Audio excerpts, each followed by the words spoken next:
Questa bella giornata il presidente del Comitato regionale Veneto, il presidente del Mogliano che ospita questa manifestazione. Iniziamo per dovere di ospitalità ovviamente con la parte federale. Allora, sempre è bello vivere giornate di questo genere con tanti bambini che si stanno divertendo e danno il meglio insomma per questo sport del rugby. Sì, a me piace, devo dire anche personalmente.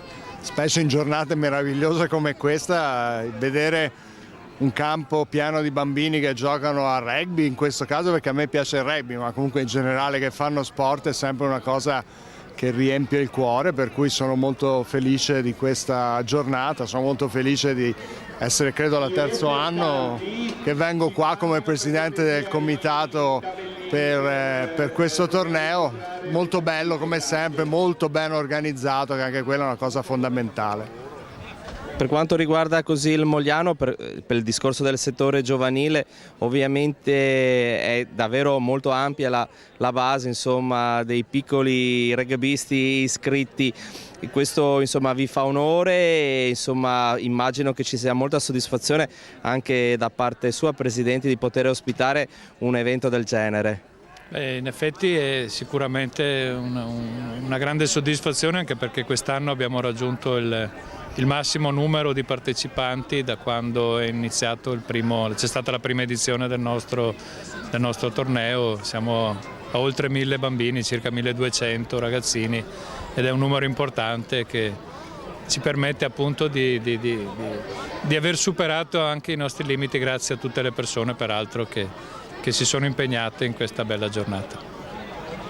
Si parla molto, come sempre, quando si parla di sport in generale, per qualsiasi federazione della base, no?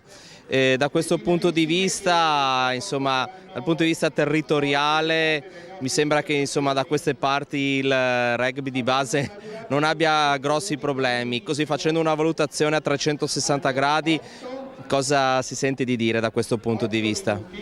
Ma sai, il rugby di base non è soltanto le giovanili, anche tanti senior che giocano. Parlavo con un amico francese che mi diceva che nel mondo lo sport, il rugby professionistico è il 5%, tutto il resto è sport dilettantistico, cioè se vogliamo base. Per cui io credo che l'interesse principale che una federazione deve porre per quanto riguarda l'attività rugbistica è proprio il rugby di base, che sono i bambini, che sono i giovanili, che sono le squadre dei campionati cosiddetti minori, ma anche le squadre di campionati in cui non si fa professionismo, ma si fa una sorta di semiprofessionismo o qualcosa del genere. Per cui il lavoro sul rugby di base è fondamentale, anzi forse è l'unico che deve fare veramente una federazione. Il resto ci pensano altre strutture, però ripeto, è solo il 5%. Ecco, facendo così ormai la classica domanda che va di moda in questo periodo, per chi ama il mondo, chi segue il mondo della palla ovale, no? A livello politico, sportivo, sono meglio i settori giovanili curati dalle squadre oppure le academy? Devo rispondere io? La mia posizione è molto chiara, io sono convinto che dobbiamo riportare i club al centro della nostra progettazione, al centro della nostra vita, per cui che una società come Mogliano ad esempio possa avere un'accademia dove ci possa essere uno o più tecnici dedicati e di conseguenza le risorse per averlo, sono assolutamente convinto che ci può portare più risultati di quello che è l'attuale progettazione federale. È la mia posizione, io non possiedo la verità, però sono assolutamente convinto che i club possano fare un lavoro più capillare su tutto il territorio e modulato, perché l'Italia non è uguale, il Veneto non è uguale al Molise, non è uguale alla Sardegna, per cui io credo che sia questa, almeno è la mia impostazione, poi spero che sia anche di altri.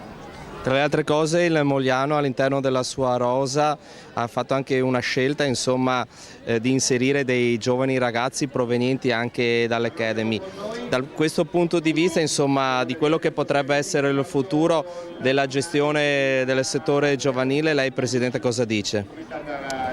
Io dico che comunque in ogni caso senza le strutture gestite dai club non può esistere un vertice, non credo esista nulla al mondo che si fonda sul vertice, ogni cosa ha una base che la sostiene e senza le società difficilmente possa esistere qualsiasi altra forma.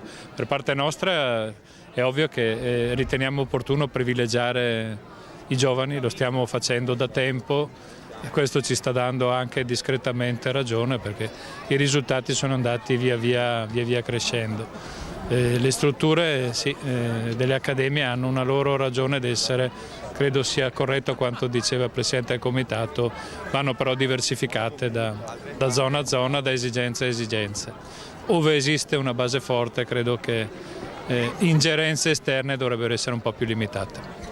Per quanto riguarda proprio il settore giovanile, abbiamo visto insomma tante convocazioni per quanto riguarda l'Under 20, proprio oggi, tra oggi e domani inizia il ritiro nei pressi di Meolo, insomma a pochi chilometri da qui, l'occasione insomma di essere profeti in patria per alcuni ragazzi. Oddio, me lo auguro, i risultati più recenti diciamo che ce li hanno restituiti un po' poco allegri e più sul depresso che sul festante. Io mi auguro che possano riscattarsi e ottenere risultati migliori. Non credo però che continuando su questa strada questo possa succedere, anche perché non mi pare vi siano i presupposti. Quindi un'occasione anche internazionale, tornando lei Presidente del territorio, insomma, per poter vedere da vicino il futuro del rugby nazionale forse, no? Sì, quello sì, devo dire che ci sono anche le 2 partite della nazionale femminile a Padova e a Badia, per cui è un momento in cui ospitiamo queste nazionali. Ho ascoltato quello che diceva il Presidente Facchini, concordo con lui, credo che la Under 20, i giocatori anche presi individualmente non siano male, probabilmente sono decisamente migliori dei risultati che in questo momento stanno facendo. Speriamo bene, però effettivamente c'è qualche cosa che nella nostra progettazione forse non sta funzionando. Speriamo che chi di dovere sappia trovare i rimedi adatti.